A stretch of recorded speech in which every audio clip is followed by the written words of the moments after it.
This pickup truck driver up ahead is making a U-turn right in front of a semi-truck, so the semi-truck driver honks.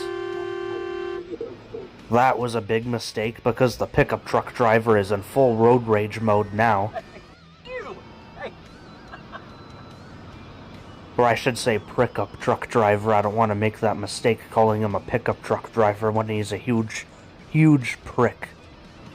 The road rager then pulls over for a confrontation, and that's when the trucker calls 911. Things escalate far out of control from here. I'm driving a semi-truck and he's trying to run into me. His license plate is 6210, New Mexico. He's all over the road. He did a U-turn. He drove by me and flipped me off. I'm not for sure what's going on. The road rager then follows the trucker for quite a while, all over a honk. Just a honk. And that was enough to set him off to chase after the trucker.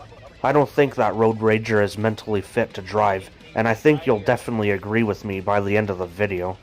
He got a toolbox in the back of his truck and he almost hit me. I just pulled over and he almost hit the back of my truck. The road rage is far from over, unfortunately, as the pickup truck driver then stops in the middle of the road. He's rolling his window down. He just aimed a gun at me! He just aimed a shotgun! He just aimed a shotgun at me! He just aimed a shotgun! Get the police out here, please! He just aimed a double-barrel shotgun and rolled his window down. I had to duck. Yeah, you heard that right. This psychotic idiot aimed a shotgun at the trucker, and then he does it again. This time from the opposite lane. You can clearly see him aiming it right at the trucker. He just aimed his gun at me again! He just aimed the gun at me again! Now he's headed back towards the hospital. He aimed a gun at me again, and he's headed back towards the hospital back into town. I got everything on video. He opened his window, put the gun out the window.